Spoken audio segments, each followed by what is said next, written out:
Hi hello friends, എല്ലാ കൂട്ടുകാർക്കും നമ്മുടെ ഇനി വരാൻ പോകുന്ന ഒരു അടിപൊളി എപ്പിസോഡിലേക്ക് തന്നെ സ്വാഗതം. വീഡിയോ എല്ലാവരും ഫുൾ ആയിട്ട് കണ്ട് സപ്പോർട്ട് ചെയ്യാം കേട്ടോ. അങ്ങനെ മീനാക്ഷിയുടെ വീട്ടിൽ പരമസുഖമായിട്ട് ആകാശ് അങ്ങനെ കഴിയാട്ടോ. മീനാക്ഷിയും ആകാശിനോട് പറയുന്നുണ്ട്, നമ്മുടെ മീനാക്ഷി അച്ഛൻ പറയണ്ട, അതെ നിങ്ങൾ എന്ന് ഞാൻ വിടാൻ വേണ്ടി തീരുമാനിച്ചിട്ടില്ല എന്ന് പറയുമ്പോ, അയ്യോ അച്ഛ അത് ശരിയാവില്ല കേട്ടോ എന്ന് മീനാക്ഷി പറഞ്ഞു. അതെന്താ മോളെ, എല്ലാ കടയിൽ ഇടുപ്പത് പണിയുണ്ടായിട്ട് ആകാശ് അച്ഛൻ വിളിച്ചപ്പോ ഇങ്ങോട്ടേക്ക് വന്നത്. കടയിൽ ഇപ്പൊ ആകാശ് മാത്രമല്ലല്ലോ, അവിടെ ധർമ്മനില്ലേ, നിങ്ങളുടെ മാമനില്ലേ, പിന്നെ ആനന്ദില്ലേ, ആ കടയിൽ അത്രയും പേരുടെ ആവശ്യമല്ലേ ഉള്ളൂ. അച്ഛൻ വിചാരിക്കുന്ന പോലെയല്ല, അത്യാവശ്യം നല്ല തിരക്കുള്ള ഒരു സ്റ്റോറാണ് ഗോമതി സ്റ്റോർ. ഓ പിന്നെ എന്തായാലും നിങ്ങൾ ഇപ്പഴാൻ വിടുന്നില്ല എന്ന് പറയാണ്. അത് മാത്രല്ല, അച്ഛനോട് ഞാൻ തുറന്നു പറയാലോ. എന്താ മോളെ, അത് അച്ഛനും അമ്മക്കൊക്കെ വീട്ടിലെ അച്ഛനും അമ്മക്കും വിഷമവും. ഞങ്ങൾ ഒരുപാട് നേരം ഇവിടെ നിന്ന് കഴിഞ്ഞാൽ അറിയാലോ, അവിടുത്തെ അച്ഛനും അമ്മയും ഞങ്ങൾ എപ്പോഴും അവരുടെ കൂടെ ഉണ്ടാവണമെന്ന് ആഗ്രഹിക്കുന്നതാ. അച്ഛൻ ഒരു പഞ്ചപാവമാണ്. ഞാനിവിടെ ഒളിച്ചോടി വന്ന ദിവസം അച്ഛന് ഓർമ്മയുണ്ടോ, ആകാശമായിട്ട് ഒളിച്ചോടി പോയത്? അന്ന് ഒരിക്കലും അച്ഛൻ എനിക്ക് വേണ്ടിയിട്ട് വാദിച്ചിട്ടില്ല. നിങ്ങൾ രണ്ടുപേരെയും കുറിച്ചിട്ടാണ് അച്ഛൻ പറയുന്നത്. നിങ്ങൾ പേരുടെ മനസ്സ് എത്രമാത്രം വേദനിക്കുമെന്നായിരുന്നു അച്ഛൻ അന്ന് ആലോചിച്ച് വിഷമിച്ചിരുന്നത്. അച്ഛൻ അത്ര പാവണമേ, പുറമെ അങ്ങനെയൊക്കെ ചൂടാവുന്നേ ഉള്ളൂ. അച്ഛൻ പഞ്ചപാവമാണ്. എനിക്കറിയാത്തൊന്നുമല്ലല്ലോ അതായത് ആകാശിന്റെ അച്ഛനെന്ന് പറയാണ്. എന്തെങ്കിലുമൊക്കെ ആയിക്കോട്ടെ, എന്തായാലും ഞങ്ങൾക്കൊരു ആഗ്രഹമില്ലേ നിങ്ങൾ ഇവിടെ ഉണ്ടാവുന്നപ്പോ. നിങ്ങൾ പറഞ്ഞില്ലേ ബാലൻ എപ്പോഴും നിങ്ങളുടെ കൂടെ ഉണ്ടാവണം, നിങ്ങൾ എപ്പോഴും കണ്ടോണ്ടിരിക്കണം എന്നൊക്കെ. അതുപോലെ തന്നെയാ ഞങ്ങൾക്കും. എന്തേ, ബാലനാണെന്നുണ്ടെങ്കിൽ 4 മക്കളുണ്ട്, എനിക്കാണെങ്കിൽ മീനാക്ഷി ഒരാളേ ഉള്ളൂ. ഇപ്പൊ മീനാക്ഷിനെ കണ്ണു കഴിച്ചപ്പോ ആകാശം കൂടി ഞങ്ങളുടെ മോനായി. അപ്പൊ നിങ്ങൾ രണ്ടുപേരും ഇടയ്ക്ക് കാണണമെന്നൊക്കെ ഞങ്ങൾക്ക് ആഗ്രഹം ഉണ്ടാവില്ലേ എന്ന് പറയുമ്പോ മീനാക്ഷിയുടെ അമ്മ പറയണ്ട്, മോളെ ആകാശേ നിങ്ങൾക്കൊരു കാര്യം അറിയാവോ, നിങ്ങളുടെ അച്ഛൻ ഇപ്പൊ നിങ്ങളെ കുറിച്ച് പറയാൻ മാത്രമേ സമയമുള്ളൂ. ഭക്ഷണം കഴിക്കുമ്പോഴും ഉറങ്ങുമ്പോഴൊക്കെ മീനാക്ഷി എന്തായിരിക്കും, ആകാശ് എന്തായിരിക്കും അവർ കഴിച്ചിട്ടുണ്ടാവോ? അതുപോലെ തന്നെ അവർക്കിനി എന്ത് വാങ്ങിച്ചു കൊടുക്കും? കാറ് വാങ്ങിച്ചു കൊടുക്കാം, അവർക്കൊരു വീട് വെച്ചു കൊടുക്കണം, അവർക്കൊരു സൂപ്പർ മാർക്കറ്റ് പണിയിച്ചു കൊടുക്കണം എന്നൊക്കെ തന്നെയാ നിന്റെ അച്ഛന്റെ എപ്പോഴത്തെയും കാര്യങ്ങൾ. അച്ഛൻ മുമ്പേ അങ്ങനെ തന്നെയാണ്, എനിക്ക് ആവശ്യത്തിൽ കൂടുതൽ സൗകര്യങ്ങൾ ഒരുക്കി തരൂ. ഇപ്പതേ ആകാശിനെ അങ്ങനെ തന്നെ ആക്കിയിരിക്കുക അച്ഛൻ. ആകാശിനെ വെറുതെ വഷളാക്കല്ലേ കേട്ടോ, നീ പോടി. ആകാശം ഇപ്പൊ നിന്നെ പോലെ തന്നെ എന്റെ മോൻ തന്നെയാണ്. അതുകൊണ്ട് പിന്നെ എനിക്കൊരാഗ്രഹം കൂടി ഉണ്ട് എന്ന് അച്ഛൻ പറയാണ്. അപ്പൊ അമ്മ പറയണ്ട്, അത് ശരിയാട്ടോ. അച്ഛൻ പിന്നെ വേറൊരു കാര്യം എപ്പോഴും പറയും നിങ്ങളെ കുറിച്ച്. അതെന്ത് കാര്യം അമ്മേ? അതോ, നിങ്ങൾക്ക് രണ്ടുപേർക്കും ഒരു കുഞ്ഞ് എത്രയും പെട്ടെന്ന് വേണോന്ന്, ആ കുഞ്ഞ് ഇവിടെ നടക്കണതൊക്കെ നിന്റെ അച്ഛനെ കാണണോന്ന്, ആ ഒരു ആഗ്രഹം എപ്പോഴും അച്ഛൻ പറയും എന്ന് പറയുമ്പോ ആകാശം മീനാക്ഷി പതുക്കെ നാണത്തോടു കൂടി തല കുമ്പിടുവാട്ടോ. മീനാക്ഷി പറയണ്ട, അച്ഛാ എന്തായാലും ഞങ്ങൾ പോട്ടെ, വേറൊരു ദിവസം വരാം. നിങ്ങളുടെ ഇഷ്ടം അതാണെങ്കിൽ പിന്നെ ഞാൻ എന്ത് പറയാനാ. എന്തായാലും ഇനി വരുമ്പോ ഒരു ദിവസം നിൽക്കാനുള്ള പാകത്തിന് മാത്രം വന്നാ മതി കേട്ടോ എന്ന് മീനാക്ഷി പറയണ. ശ്രമിക്കാച്ചാ. ശ്രമിക്കാന്നോ?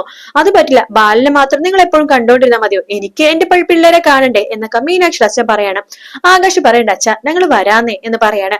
മീനാക്ഷി ആകാശിനെ മാറ്റി നിർത്തി പറയുന്നുണ്ട്, അതെ ഈ കാറ് നമുക്ക് ദേവമംഗലത്ത് കൊണ്ടുപോകണോ? അതെന്താ ഈ കാറ് കൊണ്ടുപോയ പ്രശ്നം? അച്ഛൻ നമുക്ക് സ്നേഹത്തോട് തന്നതല്ലേ, നമ്മൾ അങ്ങോട്ട് ആവശ്യപ്പെട്ടതല്ലോ, ഇങ്ങോട്ട് തന്നതല്ലേ. കാര്യമൊക്കെ ശരിയാ, സന്തോഷമുള്ള കാര്യമൊക്കെ തന്നെയാണ്. പക്ഷേ ദേവമംഗലത്തെ അച്ഛനും അമ്മക്കൊക്കെ ഇത് ഇഷ്ടപ്പെടുമോന്നൊരു അതൊന്നും കുഴപ്പമില്ല. നിന്റെ അച്ഛൻ സ്നേഹത്തോട് തരുമ്പോ അവരൊന്നും പറയാൻ പോണൊന്നുമില്ല.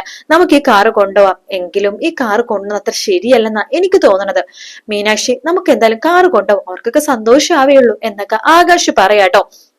ആകാശിന്റെ ബാലൻ ഫോൺ വിളിക്കുന്നുണ്ട്. ഹലോ അച്ഛ.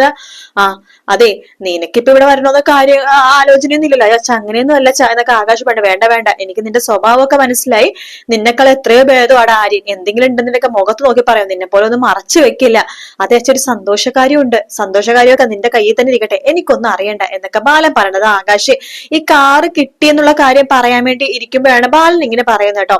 അങ്ങനെ ബാലന് ചില വിഷമങ്ങൾ വെച്ചിട്ട് ബാലൻ ഫോൺ കട്ടയാണ്. അതേസമയം വീട്ടിലാണെങ്കിലോ മിത്ര 24 മണിക്കൂർ പറഞ്ഞുകൊണ്ടേ ഇരിക്കുകയാണ്. അയ്യോ മിഥു മരിച്ചത് ഇപ്പൊ എല്ലാവരും അറിഞ്ഞിട്ടുണ്ടാവൂലേ, മിഥുവിന്റെ ബോഡിക്ക് ചുറ്റും ആൾക്കാരൊക്കെ കൂടിയിട്ടുണ്ടാവല്ലേ, ഇപ്പോ ഡെഡ് ബോഡി ഹോസ്പിറ്റലിൽ കൊണ്ടിട്ടുണ്ടാവൂലേ, പോസ്റ്റ്മോർട്ടം കഴിഞ്ഞിട്ടുണ്ടാവില്ലേ, അങ്ങനത്തെ ഓരോ കാര്യങ്ങൾ പറഞ്ഞുകൊണ്ടിരിക്കുക കേട്ടോ. ആര്യൻ ഒരു 100 വട്ടം പറഞ്ഞു, മിത്ര അത് പറഞ്ഞുകൊണ്ടേ ഇരിക്കല്ലേ, ആ കാര്യം വിട്ടുകളെന്ന് പറയുന്നുണ്ട്. എന്നിട്ട് വിട്ടുകളയും. ഒരു 15 സെക്കൻഡ് ആവുമ്പോ വീണ്ടും മിത്ര പറയും, അതെ മിഥുൻ ഇപ്പൊ മരിച്ചത് ഇപ്പൊ അവന്റെ വീട്ടുകാരെ പറഞ്ഞിട്ടുണ്ടാവൂലേ, അവന് മരിച്ചത് ഉറപ്പായിരിക്കും എന്നൊക്കെ പറയാണ്. അപ്പോഴും ആര്യൻ ക്ഷമിക്കാണ്. മിത്ര ഈ കാര്യം പറഞ്ഞുകൊണ്ടിരിക്കല്ലേ, നോക്ക് എനിക്കിത് കേൾക്കുമ്പോ തലക്ക് പ്രാന്ത് പിടിക്കുകയാണ് മിത്ര, ഇപ്പൊ നമുക്ക് റെസ്റ്റ് ചെയ്യ്, ആ കാര്യം നീ ആലോചിക്കണ്ട എന്ന് പറയാണ്. വീണ്ടും ഒരു 10-20 സെക്കൻഡ് വീണ്ടും മിത്ര ഇതന്നെ പറഞ്ഞുകൊണ്ടിരിക്കുകയാണ്. എങ്കിലും അവൻ മരിച്ചിട്ടുണ്ടാവുമല്ലോ. ഞാൻ ആ മെസ്സേജ് കാണിക്കണ്ടായിരുന്നു ആര്യന്, ആ കാണിച്ചോണ്ടല്ലോ ഇത്ര പ്രശ്നം വന്നത്. അപ്പൊ താൻ ആ മെസ്സേജ് കാണിക്കാതെ താൻ കയ്യിൽ വെച്ചോണ്ടിരിക്കാൻ പോവായിരുന്നോ? എന്തിനാ താൻ അങ്ങനെ ഇതാക്കണത്? തന്റെ മനസ്സിൽ ആ ഒരു വിഷമവും കാര്യങ്ങളും താൻ ഒറ്റക്ക് തീ തിന്നാൻ വേണ്ടിയിട്ടായിരുന്നോ താൻ അപ്പൊ അങ്ങനെയൊക്കെ പറഞ്ഞത്? അതോ തന്റെ പഴയ കാമുകന്റെ കൂടെ താൻ പോവാൻ വേണ്ടി തീരുമാനിച്ചിരിക്കുകയായിരുന്നോ? അത് കേൾക്കുമ്പോഴേക്കും ഇത്ര പൊട്ടിക്കരട്ടോ. ആര്യൻ എന്തൊക്കെ ഇങ്ങനെ പറഞ്ഞു, പിന്നെ ഞാൻ എന്താണോ പറയേണ്ടത്? താനോട് 100 വട്ടം പറഞ്ഞു അതിനെ കുറിച്ച് പറയലേ മിത്ര, എനിക്കിപ്പോ നീയേ ഉള്ളൂ. നിന്റെ സന്തോഷമാണ് എനിക്കിപ്പോ ഏറ്റവും വലുത്. നിനക്കറിയാലോ, ഞാനിപ്പോ ഏറ്റവും കൂടുതൽ സ്നേഹിക്കുന്നത് നിന്നെയാ മിത്ര. നീ എന്റെ ജീവന്റെ ഭാഗമായി മാറിക്കഴിഞ്ഞു. നീ ആ മെസ്സേജ് എനിക്ക് കാണിച്ചപ്പോ എനിക്ക് എന്ത് സന്തോഷം എന്നറിയാവോ? കാരണം നീ ഒന്നും മറച്ചു വെക്കാത്തോണ്ടല്ലേ എന്നോട് അതൊക്കെ തുറന്നു പറഞ്ഞത്. ഇപ്പൊ ഞാനും നീ രണ്ടല്ല മിത്ര, ഒന്നാണ്. നീ എന്താ അത് ആലോചിക്കാത്തത്? നമുക്ക് എന്ത് വരുവാണെങ്കിലും ഒരുമിച്ച് നേരിടാം. ജീവിക്കുകയാണെങ്കിൽ ഒരുമിച്ച്, മരിക്കുകയാണെങ്കിൽ ഒരുമിച്ച്, അങ്ങനെ വിചാരിക്കും മിത്ര എന്ന് പറയണം. അങ്ങനെ മിത്ര ആര്യനെ കെട്ടിപ്പിടിക്കാട്ടോ. ആര്യനും ഭയങ്കര സന്തോഷമാവുന്നുണ്ട്. ദേവിയാണെങ്കിൽ ദേവമംഗലത്തെ കാര്യങ്ങളൊക്കെ ദേവിയുടെ വീട്ടിൽ പോയി പറയാണ്. മീനാക്ഷിയും ആകാശും എപ്പോഴും മീനാക്ഷിയുടെ വീട്ടിലെ ഇപ്പൊ അങ്ങോട്ട് പോട്ടെ, നല്ല കാര്യമല്ലേ. അത് പറഞ്ഞ് നിനക്ക് ബാലിനെ എരിപിരി കയറ്റാലോ. അമ്മേ, അതൊക്കെ ശരി തന്നെയാണ്.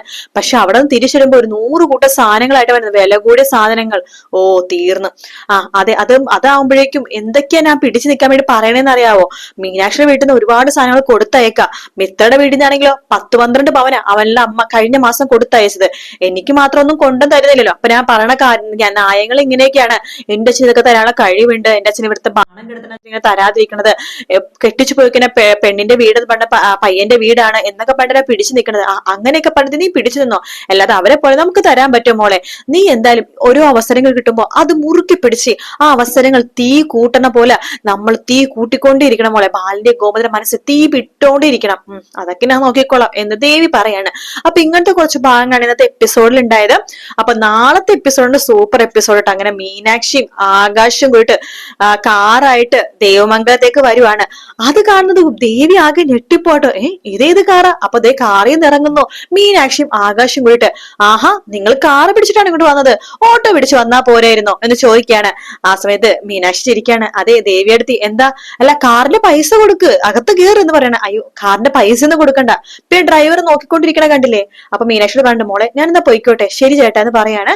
ആഹാ, അപ്പൊ മീനാക്ഷിക്ക് പരിചയമുള്ള ഡ്രൈവർ ആയിരുന്നോ? എന്റെ ദേവിയെടുത്തി, അതെനിക്ക് പരിചയമുള്ള ആള് തന്നെ, അങ്കിള് തന്നെയാണ്. പക്ഷേ ഈ കാറ് ആ അങ്കിളുടെ കാറല്ല. ഇതേ ആകാശിനും എനിക്കും വേണ്ടി എന്റെ അച്ഛൻ വാങ്ങിച്ചിരുന്ന കാറാ. ആഹാ, അത് കൊള്ളാലോ, നിങ്ങൾക്ക് വാങ്ങിച്ചിരുന്ന കാറോ? പിന്നല്ലാതെ, എന്റെ അച്ഛന് ഞാൻ ഒറ്റ മോളല്ലേ ഉള്ളൂ. അപ്പൊ അച്ഛൻ ഇതൊക്കെ വേറെ ആർക്ക് കൊടുക്കാനാ? ആകാശിനെ വാങ്ങിച്ചെടുത്ത കാറാ. പിന്നെ എന്റെ കാറാന്ന് ഞാൻ പറയണതേ ഉള്ളൂ. ശരിക്കും ഇതിന്റെ ഫുൾ അവകാശി ആകാശാണ് എന്ന് പറഞ്ഞിട്ട് മീനാക്ഷി അകത്ത് കയറി പോവാണ്. ദേവിയാണെങ്കിൽ കൊള്ളാം കൊള്ളാം, ഇത് ഇപ്പൊ തന്നെ ബാലച്ചനെ വിളിച്ചു പറയണം. ബാലച്ച അത് വേണ്ടി ഫോൺ വിളിക്കാണ്. അതെ ബാലച്ച, പെട്ടെന്ന് ഇടുവാ, ഇവിടെ ഒരു വലിയൊരു സംഭവം നടന്നിട്ടുണ്ട്, വേഗം വാ. എന്താ മോളെ? ബാലച്ച വേഗം വാ, അത് കാണുന്നതാണ് നല്ലത് എന്ന് പറയണം. അങ്ങനെ ബാലൻ വേഗം തന്നെ വരുവാണ്. വീട്ടിലെത്തുന്ന ബാലനാണെങ്കിൽ ഞെട്ടിപ്പോണ ഒരു കാറ് മുമ്പിൽ കിടക്കാണ്. എന്താ മോളെ? ദേവി മുമ്പിൽ വരുന്നുണ്ട്. എന്താ മോളെ, ഇവിടെ വലിയ വിരുന്നുകാർ വന്നിട്ടുണ്ടോ? അതാണ് മോളെ പെട്ടെന്ന് വിളിച്ചത്. എന്റെ ബാലച്ച, വിരുന്നുകാരാ വന്നിരിക്കുന്നത്, ഈ കാറ്. അതെ, ഈ കാറിൽ ആരാ വന്നേന്ന്? ഈ കാറിലാണ് ആകാശും മീനാക്ഷിയും വന്നത്. ഓഹോ, അപ്പൊ വിരുന്നുകാരുടെ കൂടെ അവരും വന്നിട്ടുണ്ടോ? എന്റെ ബാലച്ച, അവരുടെ കാറാണെന്നിത്. അവരുടെ കാറോ? അതെ, മീനാക്ഷിയുടെ അച്ഛൻ ആകാശിന് വാങ്ങിച്ചു കൊടുത്ത കാറാണെന്ന്. ഞാൻ വെച്ചേക്കില്ല അവനോട് വരട്ടെ എന്ന് പറയാണ്. അപ്പൊ ആ സമയത്ത് നമ്മുടെ ആര്യനും അവിടെ ഉണ്ട് കേട്ടോ. അപ്പൊ ആര്യനോട് പറയണ്ടേടാ, ഈ കാർ ഇവിടെ കാണാൻ പാടുന്നുണ്ട്, ഇഷ്ടമായി വെച്ചിട്ടാണ് അടിക്കാൻ പോവാട്ടോ. അപ്പൊ ആര്യം പറയണ്ട, അച്ഛൻ എന്തൊക്കെയാ ചെയ്യണത്? ഇത് മീനാക്ഷി ചേച്ചിക്കും ആകാശേട്ടനും അവരുടെ വീട്ടുകാർ വാങ്ങിച്ചെടുത്ത കാറല്ലേ, ഇതൊന്നും ചെയ്യണ്ട അച്ഛന്നൊക്കെ പറയണം. പക്ഷെ ബാലൻ സമ്മതിക്കുന്നില്ല കേട്ടോ. ബാലൻ അങ്ങനെ ഭയങ്കര പ്രശ്നങ്ങളൊക്കെ ഉണ്ടാക്കണേ. ഇവിടെ വേണ്ടെന്നൊക്കെ പറഞ്ഞ കല്ലും മണ്ണൊക്കെ അത് വാരിടാണ്. മീനാക്ഷിക്കും ദേഷ്യം വരുന്നുണ്ട്. അപ്പൊ നാളത്തെ എപ്പിസോഡ് കിടു എപ്പിസോഡ് ആയിക്കോട്ടെ. വീഡിയോ ഇഷ്ടപ്പെട്ടാൽ ലൈക്ക് ചെയ്യുക, സബ്സ്ക്രൈബ് ചെയ്യുക. Bye bye.